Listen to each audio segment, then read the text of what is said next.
So just a quick intro. My name is Alex Platia. I'm the Director of Product Marketing here at Cvent. I've been at Cvent since 2008, so it's been a heck of a long time.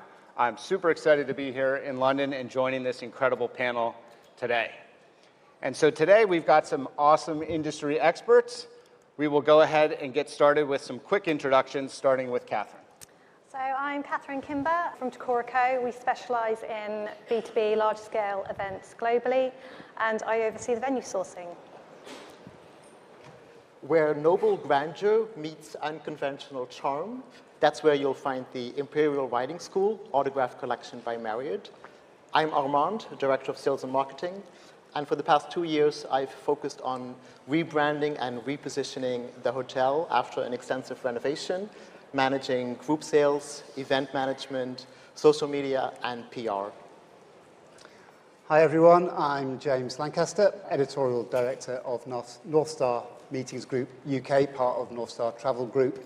I'm responsible for the media brands, M&IT and Association Meetings International, and the content that goes into the meeting show. Awesome, thank you. And so today, one of the two reports that we'll be talking about, the first is really the Global Planner Sourcing Report. So every year, Cvent runs a report. We had about 500 or so Europeans fill out the survey this year. The report is just being released, and you're going to see today, for the first time, some of that data, as well as we partner with North Star, and every year we do the North Star Cvent Meetings Industry Pulse. What is it, 2-3 times a year for Europe? For Europe, it's 4 times a year. 4 times a year for Europe.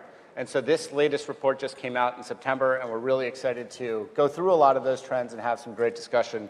And again, if you have questions, please go ahead and log those in the mobile app. So with that, we'll go ahead and begin. The first thing is that you see here is that about 68% of European planners are looking forward to increasing their in-person events in 2026 compared to 2025. And additionally, our September Pulse report highlights that planner optimism, they've reached a 6-month high, which is super, super encouraging. So for the first question, I'm going to go right over here. So what are you guys seeing from the North Star side, and how has this trend been improving over the last, call it, 6 to 12 months? I'd go back further. Ever since we came out of lockdown, the sort of optimism levels have gone up and up and up. And I think for good reason. If you think during the pandemic, there was much talk of events going online, people were worried about their jobs, people were questioning the value proposition of face-to-face meetings when you could just Zoom or Teams your colleagues or your members.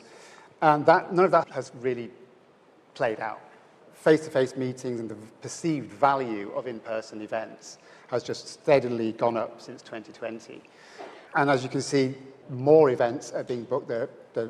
In your survey, they're predicting more events in 2026. That too is an underlying trend. Not necessarily bigger events. There seems to be some downward pressure on attendee numbers, but certainly more events. Everyone's talking about this trend for more field events, more micro events, smaller, more focused events. That seems to be a pattern that's bearing out.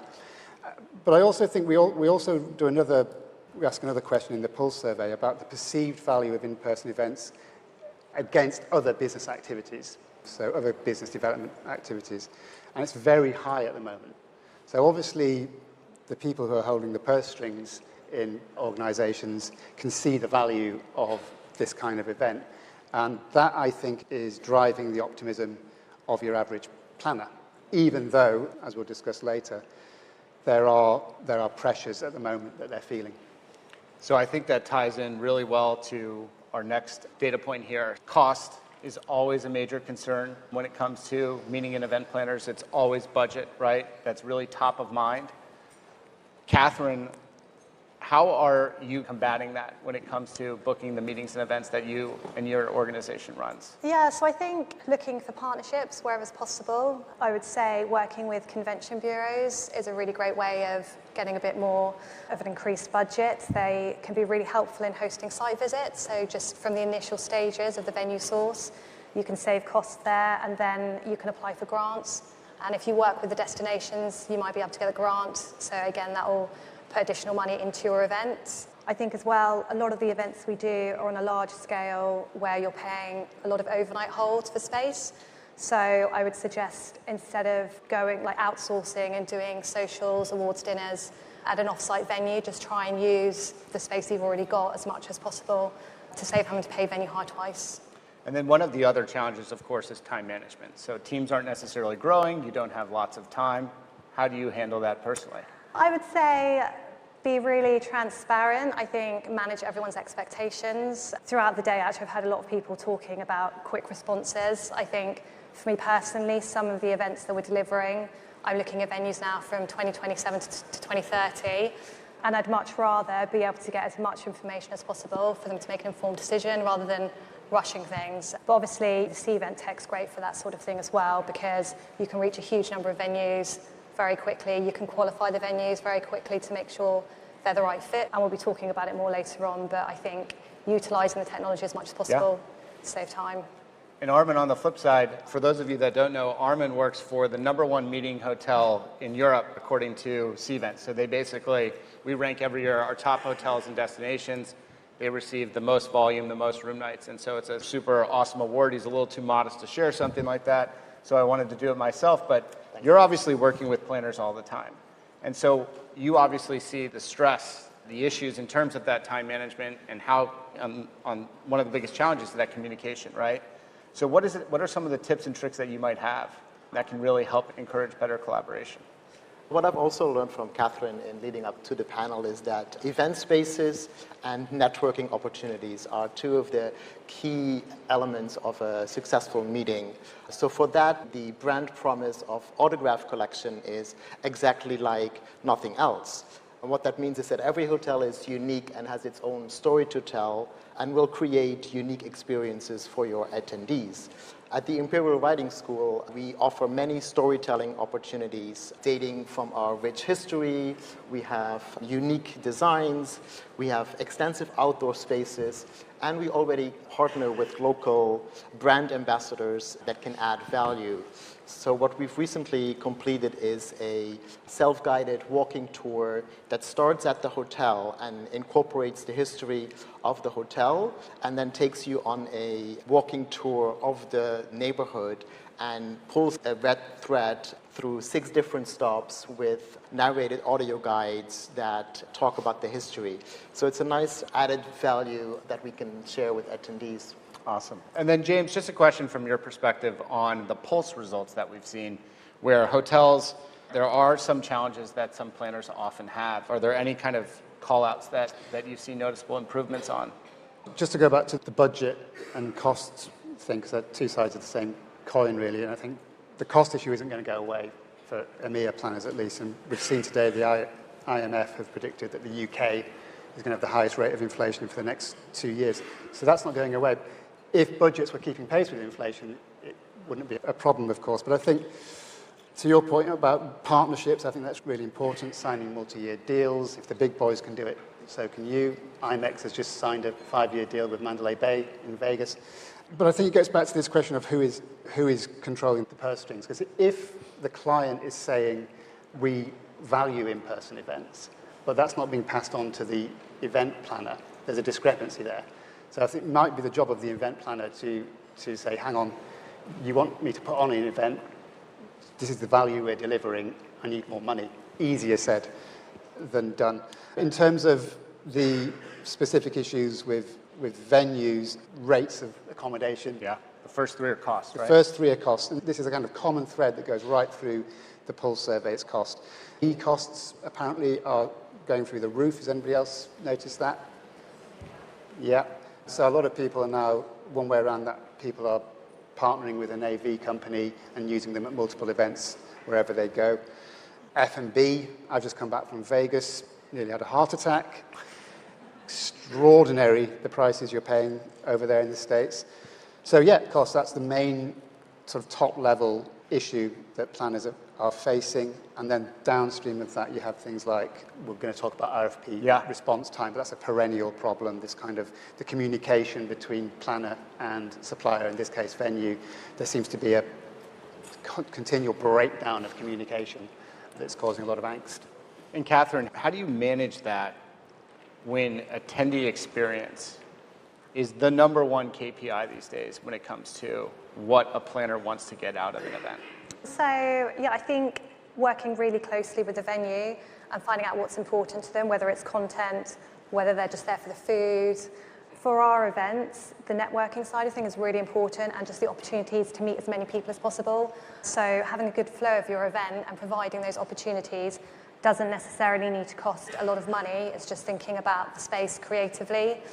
I would say something, going back to what James said about doing the multi-year contracting with venues.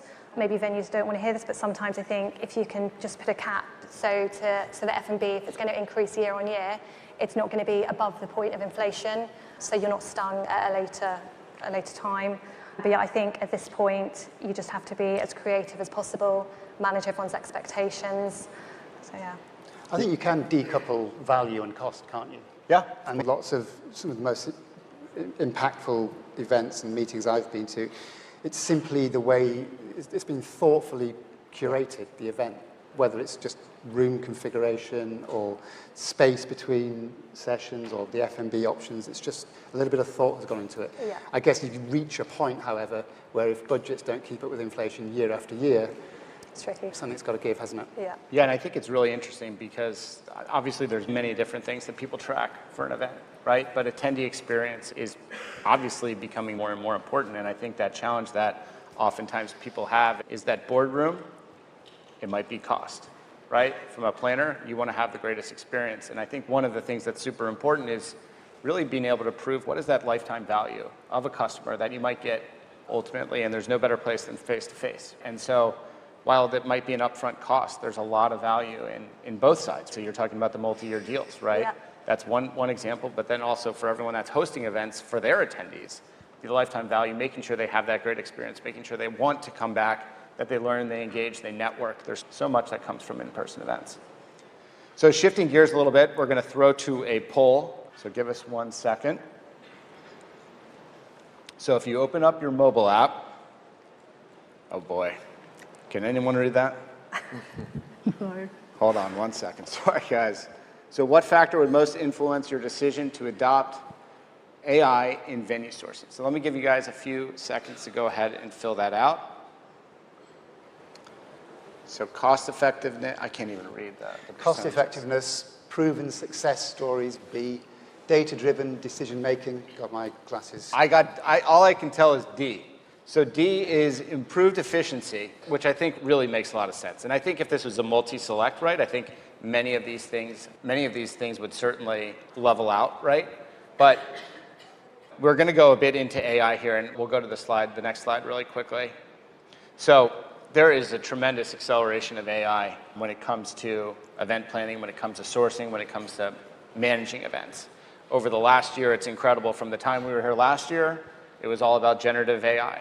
Now, people are talking about agents, right? And one of the really interesting things here is that about 80% of those that were surveyed in the planner sourcing report indicate that AI will have a significant impact. Now, I do wonder, the 4% who said there's no impact, a little skeptical there. Right now, a lot of the planners are obviously using AI for that venue discovery, that venue research. They're going to the LLMs, they might be using ChatGPT. Rather than doing a traditional search, you're looking for answers. And so I will go ahead and start with Armand here. I'm curious, when it comes to your venue, what are the things that you guys are most focused on in terms of making sure that your venue shows up in those results, that you're not left behind? Because one of the greatest things, frankly, that AI does is it helps level that playing field. And so what is super, super important from your perspective to make sure that you are staying relevant in the grand scheme of things? Yeah, so in the space of electronic RFPs and AI, content remains king and key. Cvent gives us the great opportunity to build a robust profile that's searchable online and always shows up. And on the Cvent profile, we now have our image video. We have lots of documents already populated on Cvent that we can attach to RFPs. It's got a large image library. It's got keywords that planners would be searching for. All of that is in our Cvent profile. That's like our shop window facing directly to planners. So we built that profile and put a lot of thought in that. So everything is in there. And then when questions come up through the Cvent platform, there is an opportunity for direct messaging as well. But I think really content is key, and making sure you have a robust profile that speaks to what planners are looking for. And James, what are your thoughts on the overall acceleration of AI with sourcing? It's accelerating across the whole event planner world, not just sourcing. But I think AI has put the automated RFP on steroids effectively. And I guess for simpler, less complex meetings, those RFPs, those automated RFPs, can be very handy to get a sort of widespread immediately. I don't think it's the silver bullet. I think it takes a lot of the legwork out in the early stages. Of course, it's heavily reliant on the data that it's mining in the internet. So if a website isn't updated or it has incorrect information, that will pull through, presumably. I was speaking to somebody earlier today from Helms Briscoe who uses your platform, very full of praise for it, says it's been transformational, but she did make the point that you still have to check, you still have to have those human conversations with somebody. These AI-driven venue sourcing platforms might say that a venue isn't appropriate based on number, so you might rule out a venue based on capacity, where if you know the venue, you might think, hang on, they can accommodate me because I know that they can turn their restaurant into a meeting space. So that sort of human knowledge, that experience is still key, I think, in the whole process. What I think it does is speed up the process for time-pressed planners. And that, I think, is basically what we're turning to AI for. We're turning to AI to do the donkey work, essentially, in a lot of cases. And then we finesse what AI comes back with and put our own sort of human touch on it. But I think after COVID, a lot of venues got rid of their event sales people, and that caused a lot of grief for planners. They're slowly starting to come back now, and I think it would be a shame if AI took them all away again. Yeah, it swings and roundabouts. I think it's a positive thing, obviously, but that sort of human element is, I think, going to be crucial for the foreseeable future. I think one of the interesting things, too, is throughout the industry, the millennials, the Gen Zs, they're very tech. They enjoy tech. They like to use tech. They want to use tech, right? And as for the even younger generations, they will look to AI to start this process. Yeah. And so it's interesting as you start to think about a new venue, right? If AI is often based on historical data, that new venue might not have that data. What are we going to do to make sure that they show up when that new planner is coming online and starting to source? So Catherine, I've got a question for you.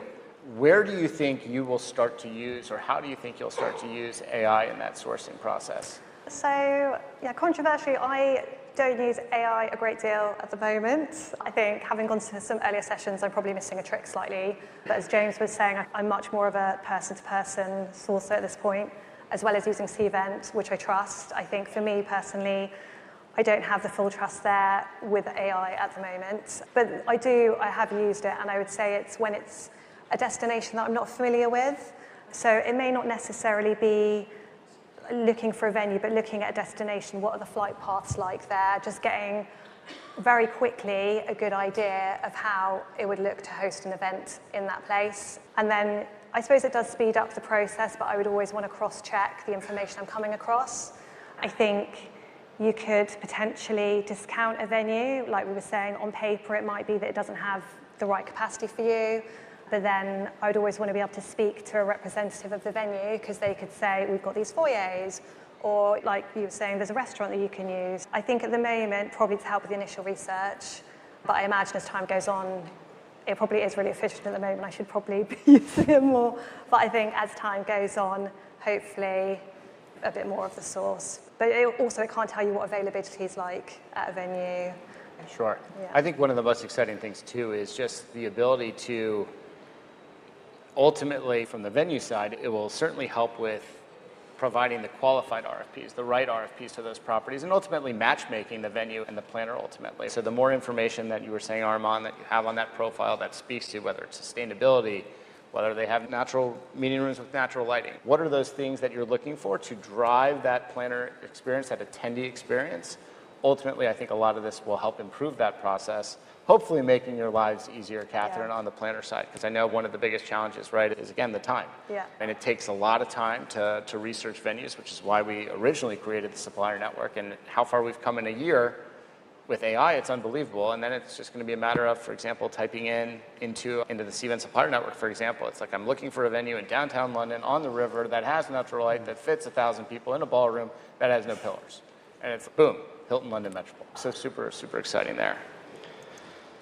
So more so on the AI side, here we have, in what ways are people most utilizing AI? So of course, they're using it for that venue search and selection. They're using that for analyzing the attendee data and trying to notice trends and patterns there, and then comparing bids and proposals. Armin, I'm gonna actually throw this to you. When you guys are responding back to a planner, how important and what is the most important, what are the most critical things that you're including in those RFPs ultimately to make sure that you're making Catherine's life easier, right? So that you're minimizing that back and forth. And actually, where do you think AI might take that journey and make it much more automated for you so that you can ultimately focus on having those right conversations? Yeah. Having spoken to Catherine in prepping for the panel, I know that floor plans are very important to have uploaded.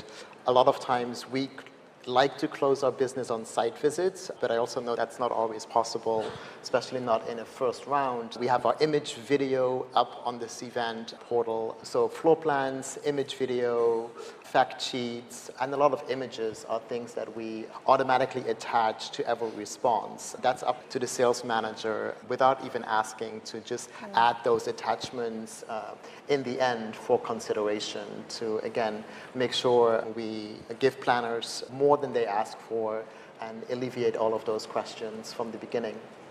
Awesome. And Catherine, go ahead. Can I ask a question? Is responding to RFP resource intensive for your hotel group? Is it something that takes a lot of time?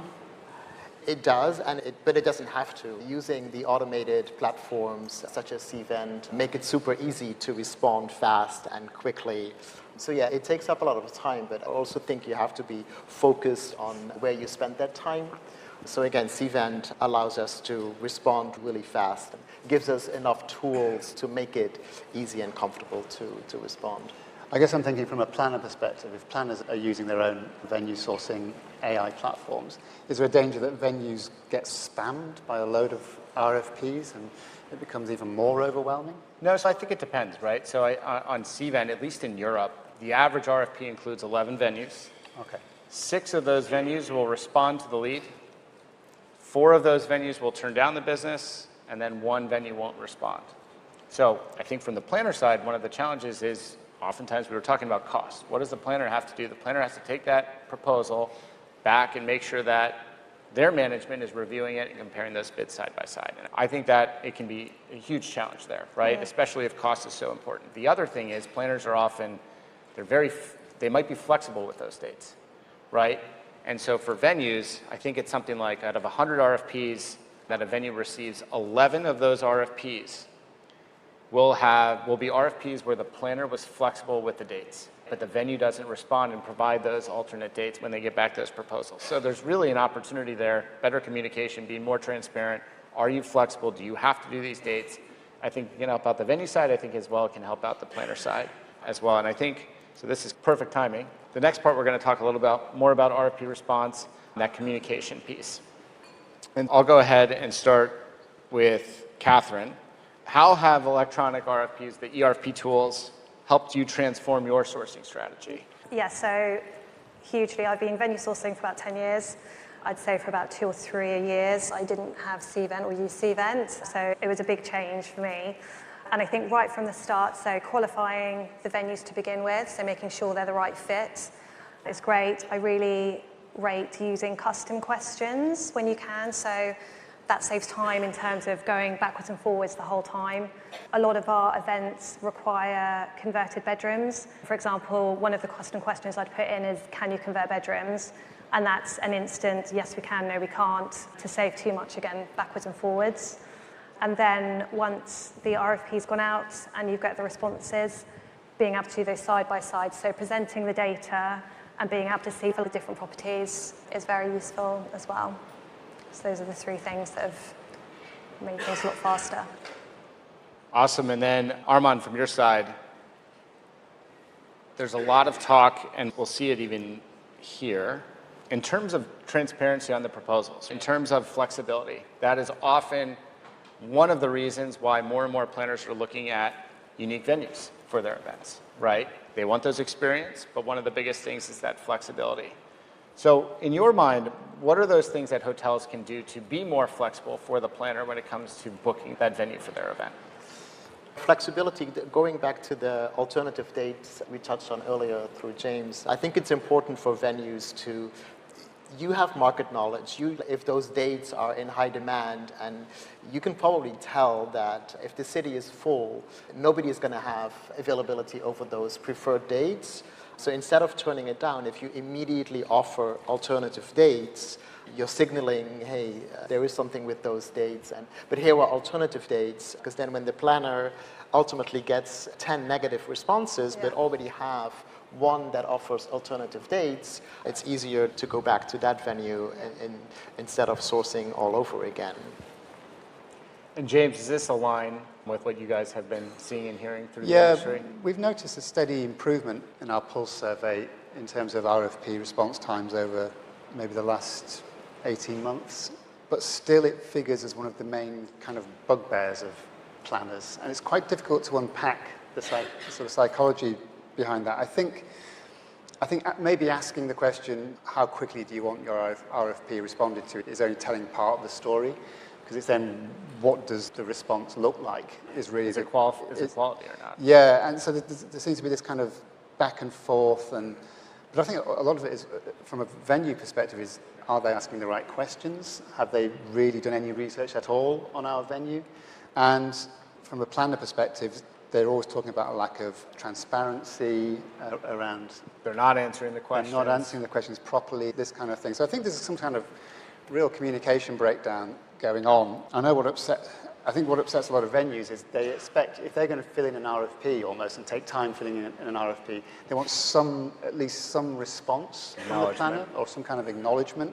And they don't want to feel as though they're just part of a huge kind of speculative casting the net out and seeing what comes back. It's time, they take a lot of time to fill in these RFPs. Yeah, I don't know how we move on from this, because I've been reporting on this issue for 15 years, and it's always been a problem. It's always been it's a perennial problem of this kind of... I think it's probably one of the most stressful parts for the event planning cycle, and maybe that's where the angst comes from. Once you've got your venue, It's been nailed down, you can move forward. I don't know if does that ring true? And now I'm curious. So with everything that's happening with AI, and Catherine and Armin, I have both perspectives here. If this is one of the biggest pain points, do you think AI will rapidly and quickly help solve this major frustration between the two sides? In terms of speeding up and helping Speeding with up communication? qualified responses, and then I'll give you my perspective. Yeah, I think qualifying, but I do think that actually, in order to get the fastest response, just pick up the phone, have a conversation, because you can talk through things quickly. And actually, I just think it can save a lot of time both sides. There's so much email traffic that goes out now that as well, stuff can be missed. Yeah, I think from a qualifying perspective, definitely. But I think in terms of the next stage of things, I have my doubts. So, yeah. Armin? I think from a qualifying perspective, the more you put into Cvent, the better your results are. We have the opportunity to save answers to custom questions, and we use them as a template. We have a whole library of frequently asked questions that we can pre-populate and speed up our responses. So I think AI can definitely help moving forward. And I think one of the big things too is, as with 20 years plus of the data, right? Like, we can be pretty good at responding to those custom questions based on what you've done time and time again through hundreds and hundreds of RFPs. And then same thing on the flip side, Catherine. I think for you, just making that easier, making sure that you get what you need out of those responses. And then the ultimate goal here is not to remove the human element. I think what you talked about is super critical in making sure you still have that human connection. I think one of the other big advantages with AI will be really interesting to see for some of those smaller meetings and events that are much more simple, less complex, right? Yeah. Is instant booking finally really going to become a thing? We've been talking about instant booking for years, and I think something like AI can really make an impact when it comes to the instant booking. Really quickly here, in terms of the response times. So I think it's a little bit challenging if you just take any RFP and you're like, yeah, they need to respond within, 4 days, right? I think it really depends on the size of the RFP and what are you looking to get back. I can tell you our planners here at Cvent would not want a response to an event like Cvent Connect in 4 days, because the question would really be, what am I really getting in that proposal, right? It's going to take a little bit of time for these teams to connect to make sure that you are providing that right information. And I'm curious, Armand, from your perspective, how does your response time change depending on the size of that RFP? And then Catherine, your expectations in terms of, hey, this is a smaller event for 30 people. I might need a response quickly because that event is within 30 days. But for a larger event, that might be a couple hundred people. What's more realistic there? I do agree that it depends on the size and the complexity of the RFP, because once we responded through Cvent, as we've heard from James, we don't not always get a response, and the conversation doesn't go along. So I do try to qualify the RFP further before I put out a response. Cvent gives you the great option to mark an RFP in progress, channeling that, okay, I need some more time here. I may have some follow-up questions before I actually hit submit. So I think that's a great way of doing that. And Catherine? Yeah, so I think for a smaller one, I would expect a faster response time. But I think, again, going back to the communication piece, a lot of it is actually just knowing that it's been acknowledged and also knowing if there's availability. So I think if I put forward a larger RFP, if the venue came back to me and said, thank you, we're working on it, we may all be traveling, or for whatever reason, we're going to get back to you in 2 or 3 days. For me, that wouldn't be a problem because I know they're actually putting some thought and time. I do think it's useful to know if the dates are available just straight off the bat, because I might be holding back presenting some options, waiting for another one. So if I'm waiting to then hear we don't have space. But yeah, I think definitely that you can have different response times depending on how large the event is. And how far out do you generally book for the typical event that you plan? So I would say I've got events contracted up to 2030 at the moment. So we do 3 to 5 Do you generally do multi-year deals? It's happening more often now, yeah. I think, again, going back to the cost piece and also the need for space. So things are getting booked up so quickly. Our events are very large. And if we don't take a venue, then someone else will. We don't have the luxury for the events of our size to have a whole kind of pool of venues to choose from. So, yeah, I wouldn't say I enjoy working on multi-year contracts, but that's definitely the way that things are going. James, is there anything you want to add here? Just that clearly, this question is a snapshot. It's a high-level snapshot, really. The people who fill in the Pulse survey are a mixture of corporate in-house, association, and third-party intermediaries, PCOs. But like you said, obviously, if you're running a 5-day citywide conference, you wouldn't expect or even desire an RFP response in less than 1 day. Sure. You'd be alarmed if you got that. But it's interesting that sort of sweet spot in terms of the 3 and 4 days, hotels are actually outperforming what is desired from the pool of planners, which makes that other slide about the perception that RFPs are slow slightly confusing because there's a conflict there. But I do think it might just be a perception, a lot of it, because we now live in an age where we expect things instantaneously. So even a 3 or 4 day wait can seem frustrating. And Armand, how do you think we can close the gap between the technology and both from the gap between the efficiency and ultimately the service quality? I think responding in a timely fashion or when the time is expected from planners is still critical, and answering all the questions and putting an offer out there. But it also, responding through Cvent is just one step of the conversation, right? You need to follow up and continue that conversation moving along, asking for feedback, asking if the RFP is well received, and asking for feedback is important.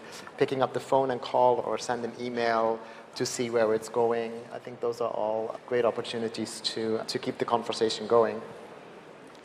Awesome. So I would love to now go to the next poll question. So give us 1 sec. So if you can open up the app. So what technological solution do you believe would most improve the RFP process? Give it a couple seconds.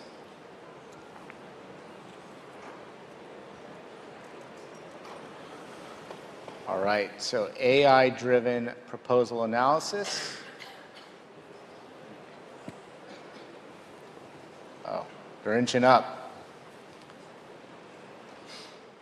So again, I think one of the biggest takeaways and one of the biggest things that we're seeing is how will this really change? It's a frustration on both sides, from the planner and the supplier side, the venue side. AI is certainly going to be one of those things that can ultimately really help improve that pain point on both the hotelier side and, of course, on the planner side. Now, we can go back to the deck really quick, but despite these challenges, the value of in-person events obviously remains exceptionally strong. What I really want to do now is we've got about 4 minutes left for Q&A. So I'm going to go ahead and open up the questions, and then we'll see if we can answer some of these across the panel. So give me 1 second, and let's see here. So the first question, there's a lot of questions, so hold on 1 second. Okay, so the first question is, would you rather respond to an RFP via Cvent or through an email? And so I guess that's both ways, right? Catherine, from your perspective, where would you like those responses to come? Armin, from your perspective, where would you like to be providing those responses? I think, do you know what, actually probably email.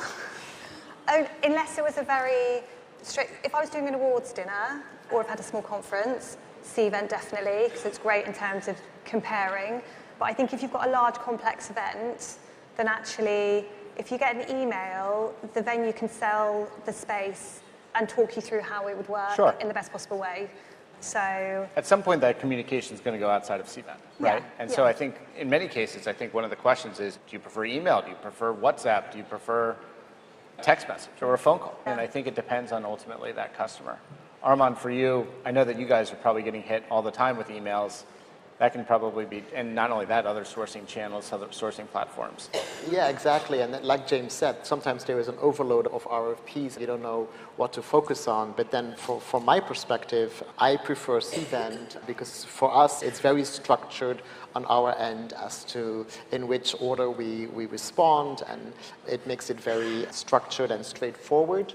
So it's sometimes easier to respond through Cvent than having to respond to a random brief that's in a different format and asking different things. I've been working with Cvent for 15 plus years, so I'm used to the structure, how it's built, and it's faster for us through Cvent, to be honest. Sorry, Catherine. Okay. And James, I'm not sure if you'll be able to answer this one, but we'll give it a try. Do you think AI venue sourcing will start to drive more dynamic pricing in venue costs, driving elevated costs at peak times for events? I think it is already beginning to do that, which helps. It helps venues and it helps planners. It helps venues fill their inventory and helps planners on a budget maybe have access to that dynamic pricing. Is this something you offer, the Cvent? No, not yet. Hopefully soon, but we'll see. But I think one of the exciting things with AI is, as that planner that's looking for a venue in London, right, by the O2, I think it'll be interesting when you start to incorporate what's happening in the area. For instance, there's a Katy Perry concert last night, right? How is that going to drive up room rates in an area like this? And I think with AI and how people will ultimately start to do more of the venue discovery and that sourcing component, right? I think there's just so much information that you'll be able to tap into to find out what is the right time for an event in this market, in this city, right? And on the venue side, I think it'll be both ways, right? Hey, we might be a bit open, right? We might have that opportunity. It might be a little bit soft in this market at this time. This is a good time to lower those rates. I think in many cases, I don't think the pricing is necessarily always standard, right? So there is a bit of dynamic pricing. I think AI will certainly continue to help there. I think from a revenue management standpoint on the hotel side, I see a lot of opportunity with AI. But I think from the planner side, again, with the cost in mind, right, I think there is great opportunity to tap into those resources, that data and that information ultimately to get the most bang for your buck, to get the best value, and then ultimately offer that incredible experience that we were talking about. And so we're about to be over time, so really quickly, rapid fire, 30 seconds from each of you, one sort of takeaway that you would like to leave the audience with today. I'll go ahead and start with Catherine. So I think, and again, something that people have spoken about throughout the day, communication between the venue and the planner. I think let's be really transparent with your timeline in terms of when decisions are going to be made, and schedule updates when you know that a meeting to discuss that event has taken place. So there's not a lot of backwards and do you have any updates? No, we don't. So yeah, just be transparent and communicate. Awesome. Armand? I'll pick that up from Catherine. Communication is key, right? So to that, I always say, if they're not talking to you, they're probably talking to somebody else. So don't be shy and pick up the phone, start a conversation, and have a meaningful connection. It goes a long way. Awesome. I would probably say if you're going to experiment with AI, think about what's right for you. Think about why you're going to experiment with AI in the first place. Don't just rush into it. See what platforms like Cvent are offering.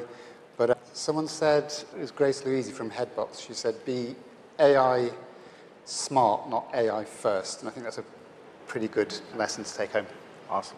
And I think one of my biggest takeaways, right, is to embrace it, right? To try it, to use it, to see how it can make you more efficient, better. It's not going to be perfect, right? But definitely wanted to give you all a round of applause. Thank you so much for joining me today on this panel. And we look forward to seeing you guys throughout the rest of the conference. Please join us in the Innovation Pavilion if you have any questions. But thank you guys so much.